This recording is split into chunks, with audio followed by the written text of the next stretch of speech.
우리 함께 인사하겠습니다. 옆에 혹시 같이 예배드리는 분들이 있다면 사랑합니다. 축복합니다.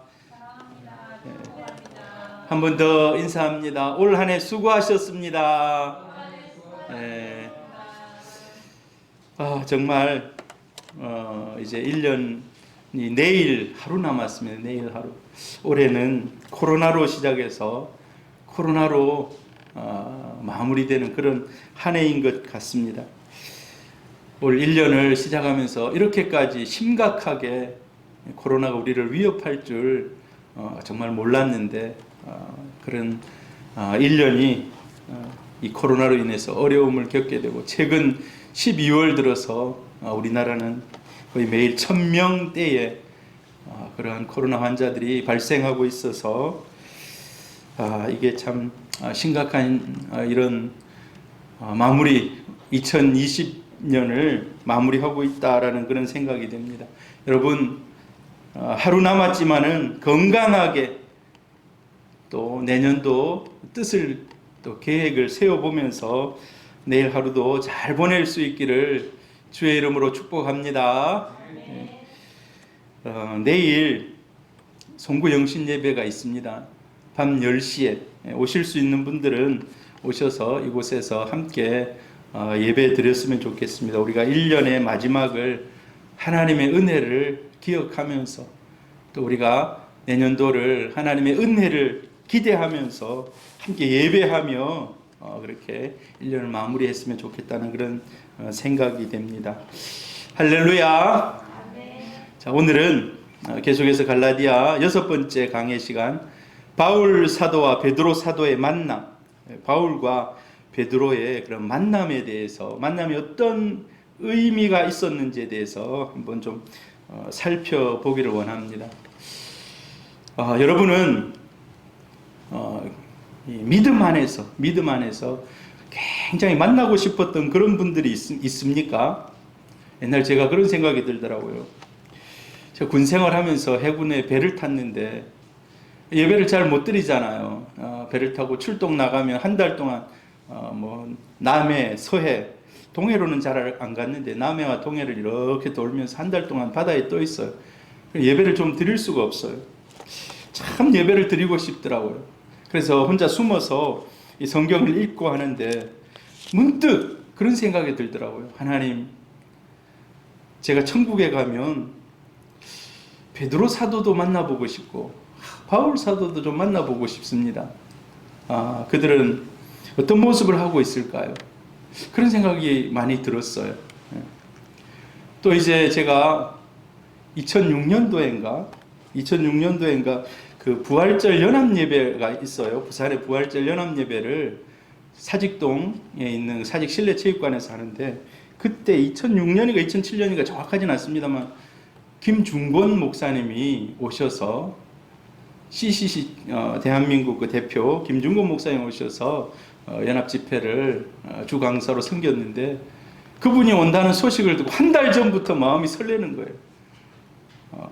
그분을 제가 가까이서 그 나이가 많았거든요. 거의 80 아마 가까이 됐을 때였을 거예요. 아마 80이 넘었든지 되게 보고 싶었어요.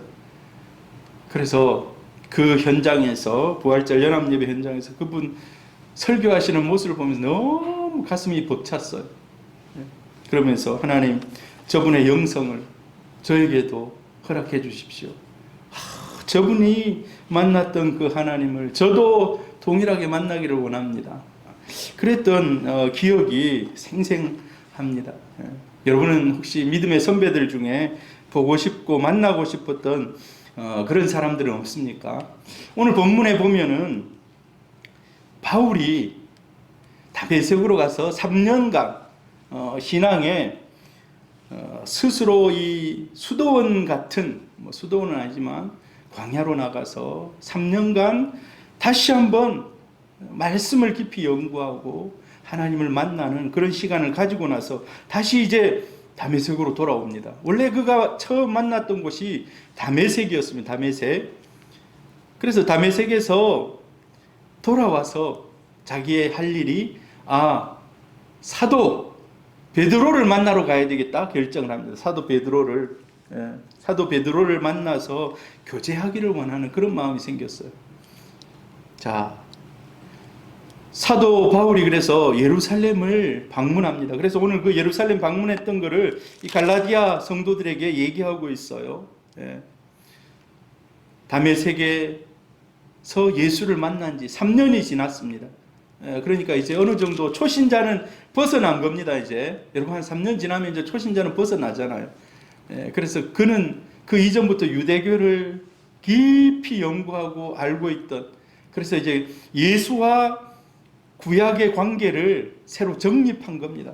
3년간 다메섹에 다시 돌아올 때는 거의 이제 많은 부분에 있어서 예수 그리스도와 구약의 관계를 어느 정도 정립하고 나서 예수만이 확실한 구세주구나. 이걸 이제 자기 마음속으로 또 이제 자기 신앙으로 고백하면서 베드로를 만나야 되겠다. 사도 바울이 제일 먼저 믿고 나서 한 것은 광야로 나가는 것이었습니다. 그리고 돌아와서 그 다음 한 것이 베드로 사도를 만나러 가는 겁니다. 그런데 바울이 예루살렘에 가서 오래 못 머물러요. 아마 뭐 더 오래 머물 수 없었던 그런 이유들이 있었겠죠. 그래서 15일간, 우리 성경 읽어보면 15일간 사도를 만납니다. 그래서 이제 예루살렘에 만나러 올라갑니다. 여기 18절에 보니까 그 후 3년 만에 내가 게바를 방문하려고 예루살렘에 올라가서, 여기 이제 방문이라는 말이 쓰여졌는데 옛날에 읽었던 성경은 신방이라고 그래요. 신방. 내가 게바를 신방하려고, 게바는 베드로입니다. 베드로를 얘기하는데 신방이라는 말을 썼어요. 방문 신방. 이 원어의 의미를 찾아보면은 알려지는 겁니다. 그 사람의 형편을 알기 위해서. 여러분, 목사가 아니면 목회자가 성도의 가정을 1년에 한 번 정도씩 이렇게 살피면서 신방을 합니다. 그래서 그 가정에 가서 교제하면서 그 가정의 사정들을 어느 정도 파악을 하고, 또 기도 제목도 파악하고 감사의 제목도 파악하고 이런 일들을 합니다. 그래서 그 형편을 알아보고 축복하고 권면하고 하나님의 말씀을 그들에게 증거합니다. 이럴 때 이제 신방이라 하잖아요. 베드로가 이제 바울이 베드로를 만나러 가는데 베드로가 지금 어떤 상황에 있는지, 내가 혹시 도와줄 거는 없는지, 이런 것들을 나누러 교제하러 예루살렘에 이제 올라간 것입니다. 그런데 오늘 이 두 만남이 굉장히 역사적인 의미가 있습니다. 우리가 그냥 뭐 성경 쭉 그냥 읽고 내려가면 이 가운데 그냥 베드로 가서 만났네, 바울이 베드로 예루살렘에 가서 그냥 2주 15일간 만나고 돌아왔네, 이 정도인 것 같지만 사실 여기에는 좀 더 깊은 의미가 담겨 있는 그런 만남이라고 할 수가 있습니다. 그래서 제가 그 의미가 어떤 의미가 있는지, 기독교 역사에 있어서 굉장한 의미를 가지고 있습니다. 베드로와 바울, 복음의 주도권을 처음에는 오순절로부터 시작해서는 베드로가 복음의 주도권을 가지고 있습니다. 예루살렘 교회에 복음이 퍼져나갈 때 그 중심에 베드로가 있었습니다. 그러나 이제 뒷부분으로 넘어가면 뭐 10장, 11장, 12장, 13장 쭉 넘어가면 복음의 주도권이 바울에게로 이전이 됩니다. 하나님께서 베드로를 사용하시고, 뭐 베드로를 계속 사용했지만 우리 성경을 기록하게 하시고 성경의 이 흐름을 주도하게 하는 것은 베드로에게 그게 넘어가게 됩니다. 그래서 이 첫 만남이 굉장히 중요한 이런 만남이라고 할 수가 있습니다. 베드로와 바울은 각각 다른 경로로 예수를 만났습니다. 또 둘은 또 사도입니다. 그런데 사도가 된 경로가 달라요. 그리고 베드로와 바울은 예수님 믿기 이전에, 바울이 이제 회심하기 이전에 베드로와 어떤 믿음의 교제가 없어요. 믿음의 교제가 믿음의 교제가 없습니다. 여러분, 사람이 같은 기독교인을 만나더라도 야, 저 사람은 나하고 똑같은 믿음을 가지고 있는가?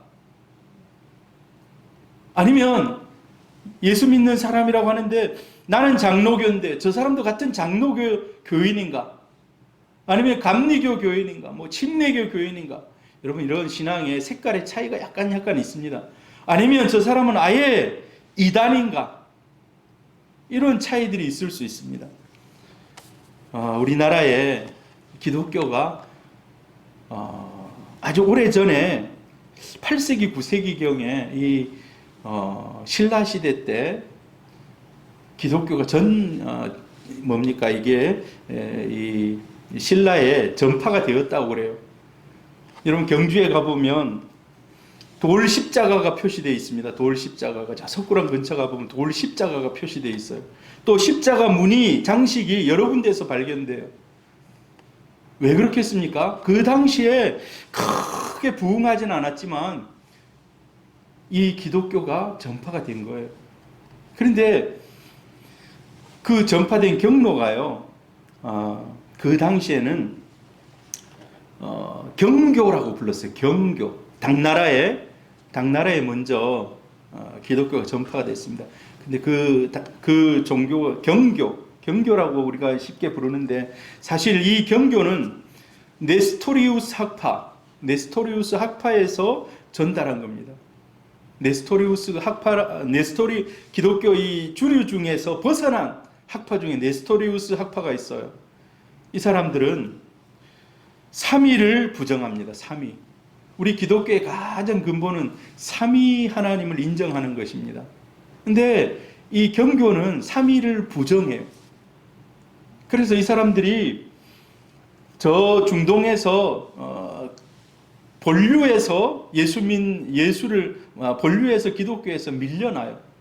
그래가지고 인도로 오고, 인도에서 중국으로 오고, 중국에서 소수의 무리들이 또 이 신라에 전달을 해줬어요. 근데 알고 보면 그게 나중에 시간이 흘러서 431년도에 이단으로 정제가 됩니다. 이단으로. 우리는 삼위 하나님을 믿습니다. 근데 이 경교는 그리스도의 위격은 두 개로 구분된다. 인성과 신성이 완전히 나누어져 있는 이런 식으로 얘기를 해요. 근데 그 경교가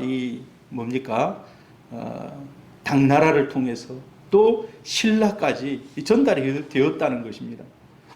그래서 옛날에 이제 초대교회나 교부들 시대, 교부들은 2세기, 3세기 이런 때 믿었던 사람들 중에 뛰어난 가르침을 주었던 사람들을 우리가 교부들이라고 그러는데, 이 교부들이 다른 데에 있는 사람들을 만날 때 꼭 확인하는 게 있어요. 저 사람은 나와 신앙의 색깔이 같은가? 사실 베드로와 바울이 지금 첫 만남을 합니다.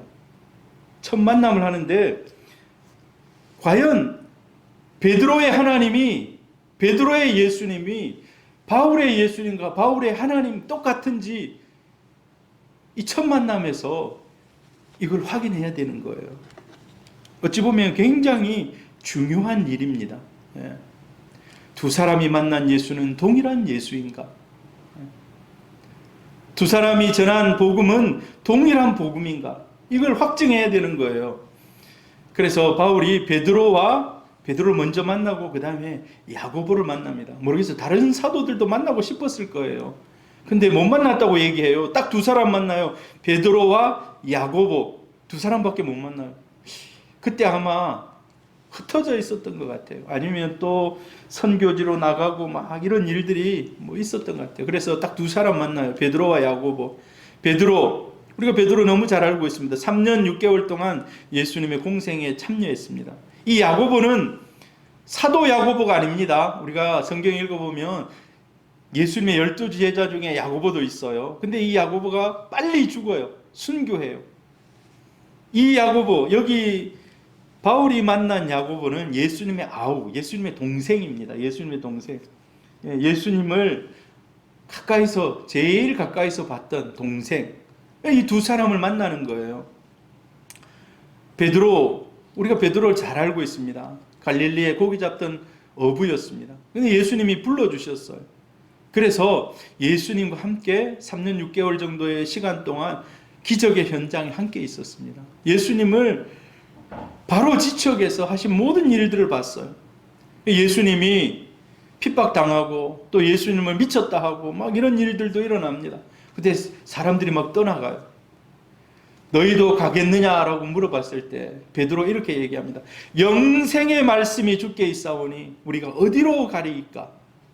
이 말은 내가 주님 곁에 끝까지 붙어 있겠습니다 라는 결심이라고 볼 수가 있습니다. 그리고 베드로의 신앙에 있어서 제일 획을 긋는 그의 신앙은 바로 그의 신앙 고백입니다.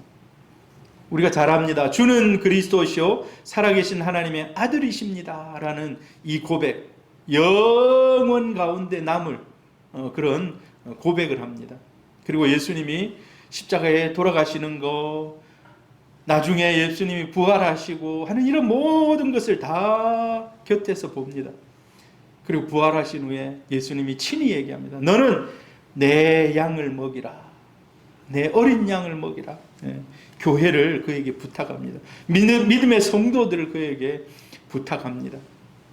오순절 성령 강림 이후에는 더 이제 성령의 충만함을 받고 강력하게 복음을 증거합니다.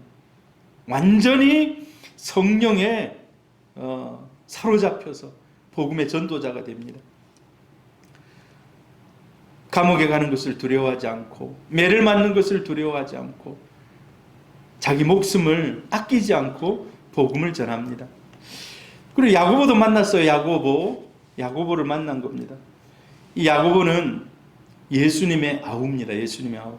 어떤 사람들은 예수님이 신인데 동생이 있나?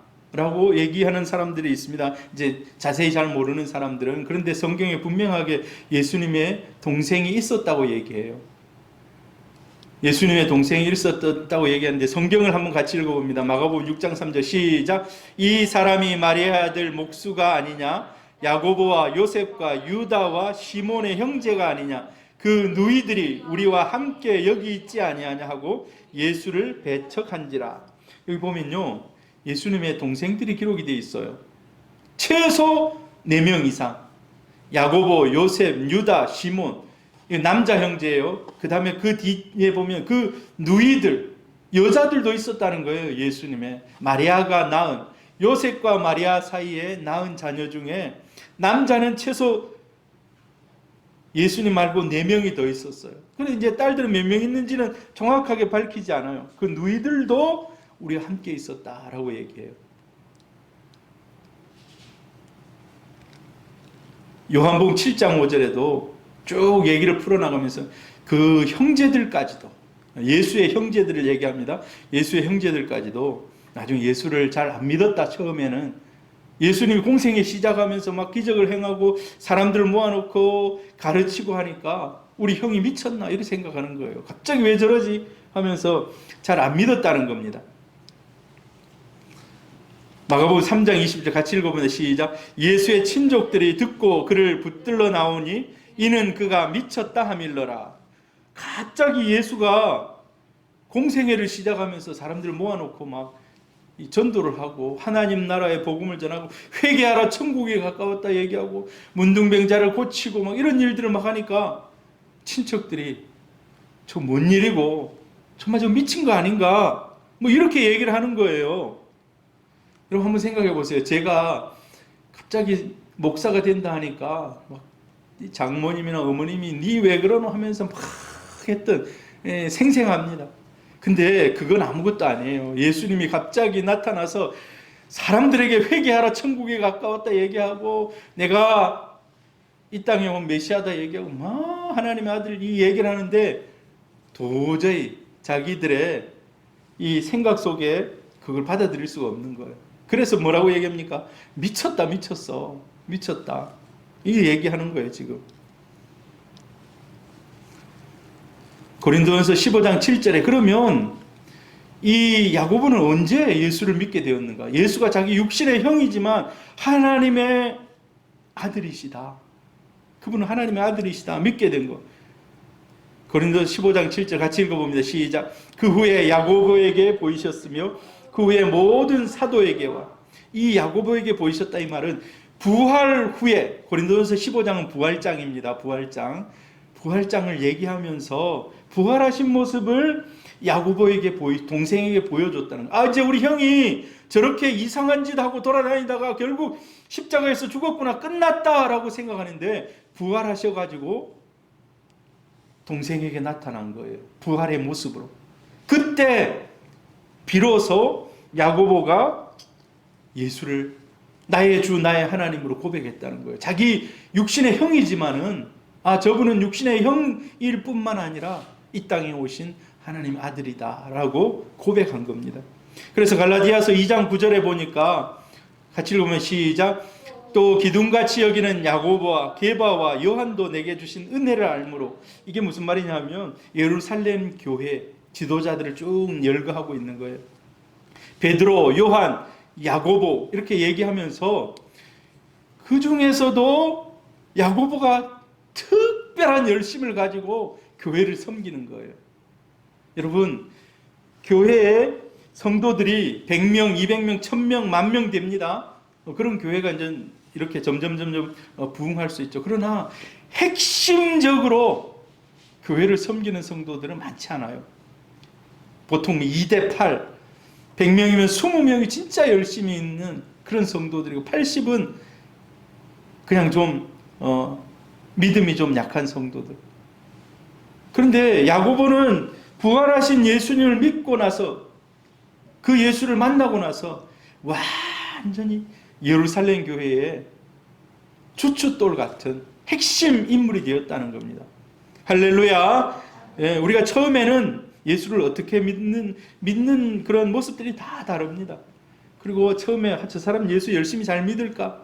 이런 생각도 합니다. 근데 어느 순간에 예수를 쫙 믿으면서 이 믿는 모습이 다른 사람에게 남다르다.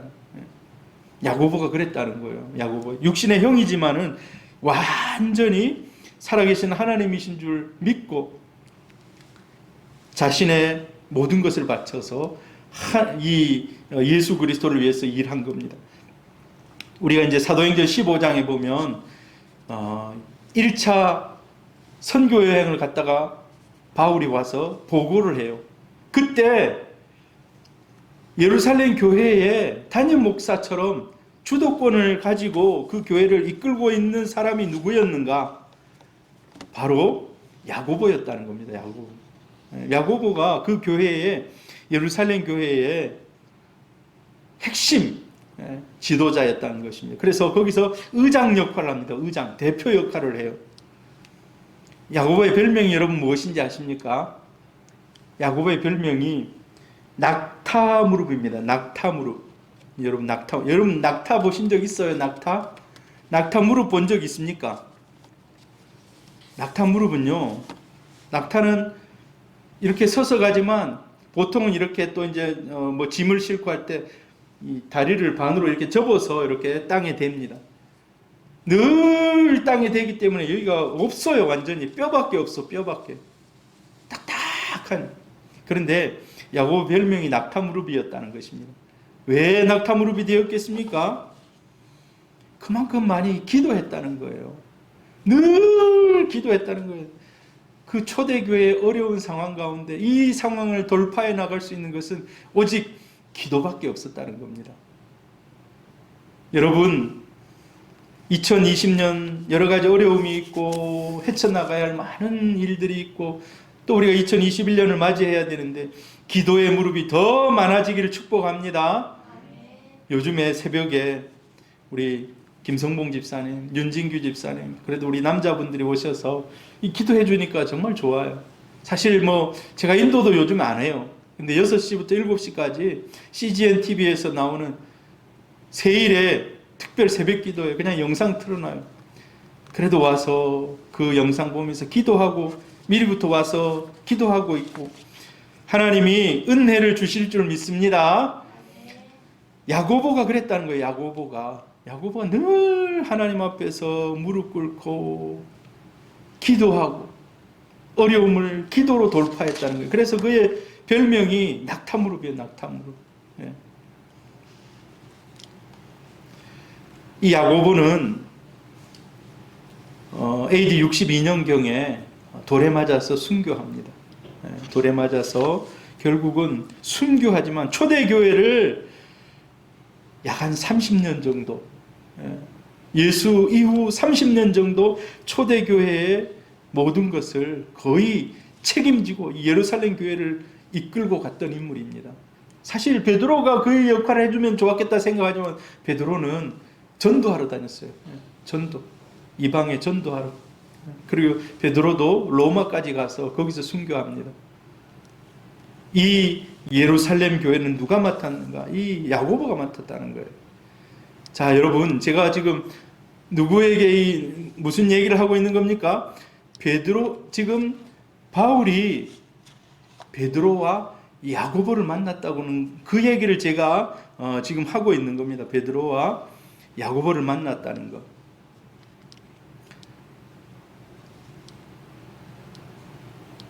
자, 그런데 이제 아마 베드로에게는 아까 그런 얘기들을 들었을 거예요. 어떻게 예수가 우리를 불렀는지.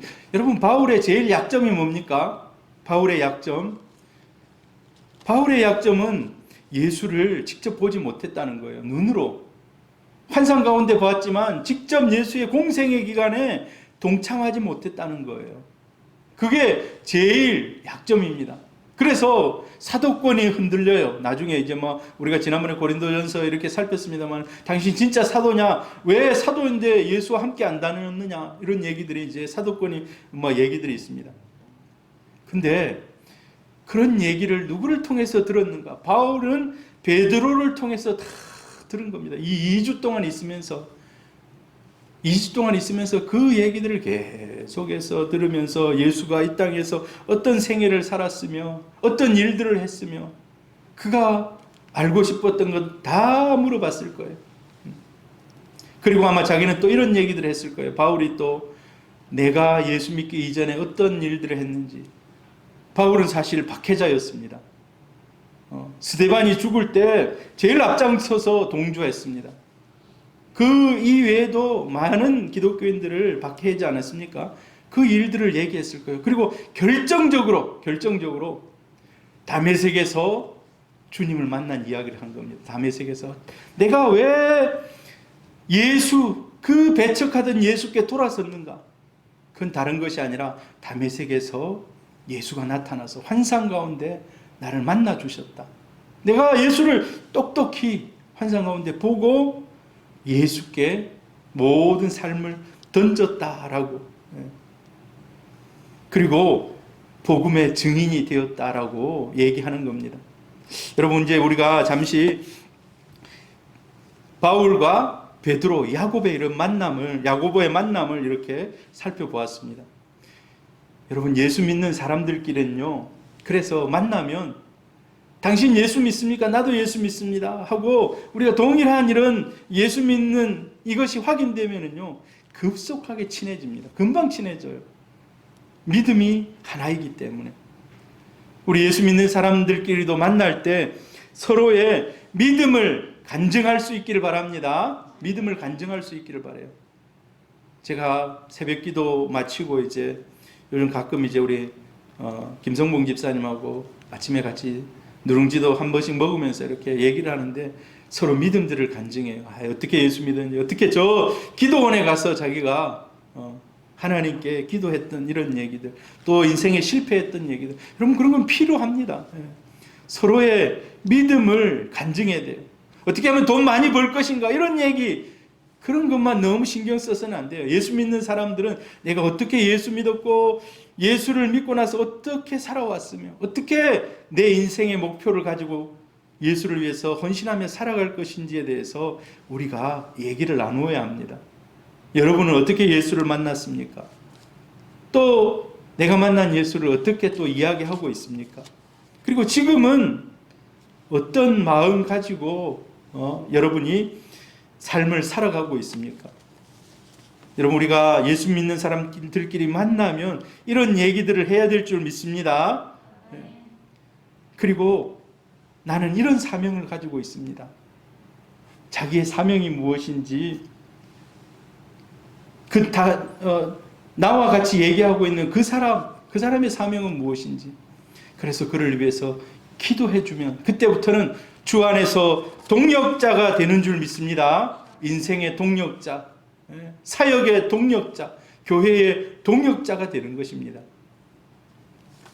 여러분, 그런 교제들이 우리가 좀 더 친밀하게 일어나야 돼요. 베드로와 바울, 이 두 사람은 여기서 이런 스파크가 팍 하고 일어난 거예요. 그래서 이제 하는 일에 전적으로 기도의 동력자가 되는 것입니다.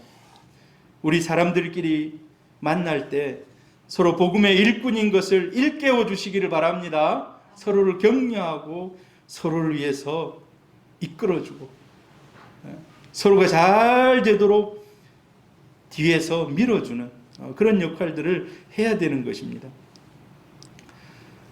자, 바울과 베드로의 역사적인 만남의 의미는 복음의 동질성을 먼저 확인했다는 것입니다. 아까 제가 얘기했듯이 우리가 같은 믿음을 가지고 있는가?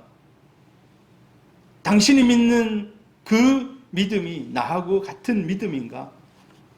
베드로와 서로 얘기를 나누는 것입니다. 베드로가 가르쳐 주는 거예요. 나는 이런 예수를 만났고 이런 예수가 나를 불러주셨습니다. 그리고 고난에도 지금 참여하고 있습니다. 자기 인생에 있어서 만난 예수, 그리고 내가 예수님께 칭찬받은 것 중에 하나는 예수님 이걸 굉장히 좋아하고, 사실 가톨릭에서는 이 신앙 고백을 하고 나서 베드로에게 교회 수장권을 줬다고 그래요. 수장권. 우리는 그것까지는 인정하지 않습니다. 주는 그리스도시요 살아계신 하나님의 아들이십니다. 이 고백을 하고 나니까 베드로야, 내가 너에게 천국의 열쇠를 주겠다. 그래서 그 천국의 열쇠가 베드로에게만 주어졌다고, 이런 급격한 해석을 하는 가톨릭 같은 경우는 그렇게 해석을 합니다만 우리는 그걸 인정하지 않아요. 그런데 이 신앙의 고백은 인생들이 할 수 있는 최고의 신앙 고백인 줄 믿습니다. 주는 그리스도시요 살아계신 하나님의 아들이십니다.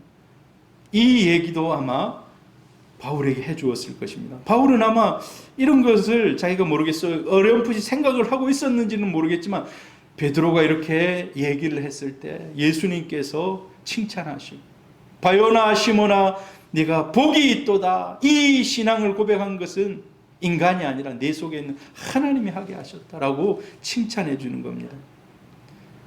베드로의 그의 십자가에 대한 고백이 또 있어요.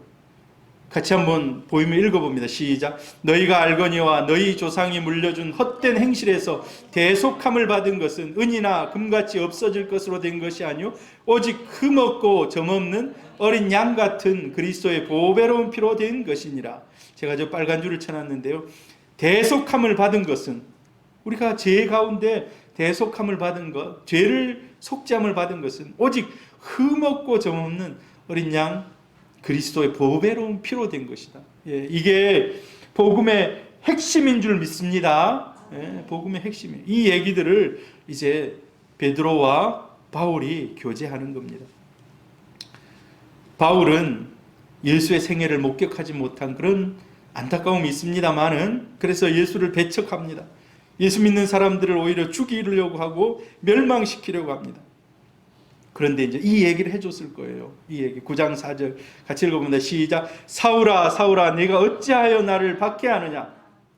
나는 내가 박해하는 예수라. 너는 일어나 시내로 들어가라. 내가 행할 것을 내게 이를 자가 있느니라.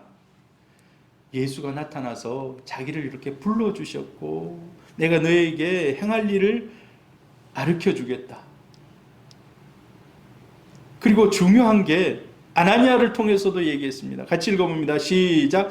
이 사람은 내 이름으로 이방인과 임금들과 이스라엘 자손들에게 전하기 위하여 택한 나의 그릇이라. 그가 내 이름을 위하여 얼마나 고난을 받아야 할 것을 내가 그에게 보이리라. 여기 보니까 이방인의 사도로 불렀다는 것. 그래서 이걸 베드로에게 이야기를 하는 겁니다. 베드로에게 서로 이제 교제하면서 이야기를 하는 거예요. 여러분, 이런 극적인 예수를 만나고 나서 예수님의 제자가 되고 사도가 되고 이 얘기를 베드로에게 얘기한 거예요. 그러면서 자기의 신앙의 고백이 있어요. 또 어떤 고백들이 있습니까? 나는 십자가보다 더 가치 있는 것이 없다. 어찌 보면 자기 신앙의 고백이에요. 나는 이제 십자가 외에는 어떤 것도 나에게 그만한 의미가 없다. 그래서 나는 예전의 모든 것을 다 배설물처럼 여긴다. 이게 성경에 기록이 되어 있습니다. 같이 한번 읽어볼까요? 시작. 십자가의 도가 멸망하는 자들에게는 미련한 것이요 구원을 받는 우리에게는 하나님의 능력이라. 여러분, 이 바울은 오직 이제 복음의 십자가만 위해서 살기로 고백하고 나가는 겁니다. 서로 예수를 알게 된 경로는 다르지만 그들의 믿음의 복음의 내용이 또 같았던 줄 믿습니다. 같이 고백하는 것이 예수님이 죄인들의 구주시고 하나님의 아들이시다는 거예요. 같이 한번 성경 구절 같이 한번 읽어봅니다. 그러나 우리는 그들이 우리와 동일하게 주 예수의 은혜로 구원받는 줄을 믿노라. 이 예루살렘 교회가 처음 결정한 공의회의 첫 결정입니다. 이방인들 뭐 다른 할례도 받고 좀 여러 가지 뭐 정결법도 지켜야지 되지 아니다는 거예요. 오직 그리스도의 예수의 은혜로 십자가의 은혜로만 구원받는다라고 이렇게 정하게 됩니다. 여러분, 두 번째로는요, 복음의 동질성을 확인했습니다. 그리고 사도직에 대한 인정. 사도직에 대한 인정. 이거 굉장히 중요한 내용이에요. 사도직에 대한 인정. 사도가 뭡니까? 사도. 예수님이 불러서 특별히 세운 사람입니다. 그래서 예수님께 보고 배우고 한 것을 세상에 전파하라고 예수님 특별히 세운 그런 사람을 사도라고 합니다. 베드로는 이제 확실한 모든 사람들에게 인정받는 사도입니다. 그러나 베드로가 이 사도권의 우위를 자랑하지 않습니다. 나는 주님이 직접 세웠는데 당신은 좀 나하고 다르지 않는가 하고 차별을 두지 않습니다. 여러분, 우리는 차별이 있어요. 좀 큰 교회 담임 목사, 작은 교회 담임 목사, 차별이 있겠습니까? 없겠습니까? 차별이 좀 있어요. 자리를 앉히더라도 저 앞자리에 큰 교회 목사님들 앉히게 하고 작은 교회 목사님들 저 뒤에 앉아요. 근데 베드로가 뛰어난 것은요, 베드로가 진짜 마음이 성령 충만함 받고 넓어졌던 것은요, 사울의 그 얘기를 듣고 바울의 그 얘기를 듣고 인정해 줍니다. 아, 그렇죠. 당신도 나와 함께 주님께 부름받은 사도라고 인정해 주는 것입니다. 그래서 베드로가 우위에 있다든지 바울의 우위에 있다든지 이런 것들을 따지지 않았다는 것입니다. 둘 다 똑같은 권위를 가진 사도로 서로가 서로를 인정했다는 것입니다. 여러분, 이 그림 보세요. 그림. 옛날에 이 한참 오래전에 그려놓은 성화라고 할 수 있는데, 바울이 성경에 보면 대머리라고, 성경이 아니라 내려오는 전설에 의하면 바울이 대머리였다고 그래요. 아마 오른쪽에 있는 사람이 바울이었던 것 같아요. 약간 좀 대머리인데. 둘이 서로 만나서 첫 만남 가운데 인사하고 부둥켜 안고 있는 그런 모습입니다. 서로 인정했다는 것입니다. 바울은 예루살렘 사도들에게 인정받은 이방인의 사도로서의 직책을 감당합니다. 할렐루야. 이 굉장히 중요해요. 로마서 11장 13절 같이 읽어봅니다. 시작. 내가 이방인인 너희에게 말하노라. 내가 이방인의 사도인 만큼 내 직분을 영광스럽게 여기노니. 자기가 이방인의 사도인 것을 베드로나 다른 사도들로부터 인정받고 나가서 이렇게 복음을 전했다는 것입니다. 갈라디아 2장 8절 같이 읽어봅니다. 시작. 베드로에게 역사하사 그를 할례자의 사도로 삼으시니가 또한 내게 역사하사 나를 이방인의 사도로 삼으셨느니라. 이게 서로 인정이 됐다는 거예요. 베드로 유대인들, 할례자들이 유대인인데 유대인들의 사도로, 바울 이방인의 사도, 디아스포라나 헬라인 이런 사람들의 사도로 하나님이 삼으셨다고 인정한 겁니다. 로마서 11장 13절 다시 한번 읽어볼까요? 내가 이방인인 너희에게 말하노라. 내가 이방인의 사도인 만큼 내 직분을 영광스럽게 여기노니. 예, 방금 우리가 읽었어요. 베드로에게 역사하셔서 할례자의 그러한 사도로 하나님이 삼으셨다는 거예요. 자, 우리가 바울과 베드로의 이 역사적 만남 가운데 우리에게 주는 교훈들이 있습니다. 여러분, 어떤 교훈들이 우리에게 주어질까요? 지상의 여러 교회들이요, 뭐 하지 말라고요? 경쟁에 주의하라는 거예요. 경쟁에 주의하라는 거. 경쟁이 뭡니까? 서로 내가 우선이다, 내가 네보다 낫다, 서로 막 앞서거니 뒤서거니 하면서 서로 막 다투는 것입니다. 그런데 바울과 베드로의 만남을 볼 때 그렇게 하지 말라는 겁니다. 경쟁에서 내가 쟤를 완전히 넘어뜨려야 되겠다, 이런 마음을 가질 필요가 없다는 것입니다. 이 교회에서도 마찬가지입니다. 한 교회 안에서도 내가 복음의 주도권을 잡아보겠다고, 그래서 어찌 보면은 그것도 선한 열심이라고도 할 수 있는데, 그런 막 열심으로 다른 사람들에게 막 상처를 주면서 이 교회가 커지다 보면 그런 일들이 일어날 수가 있어요. 그리고 큰 교회는 또 작은 교회에 대해서 우월감을 가지고,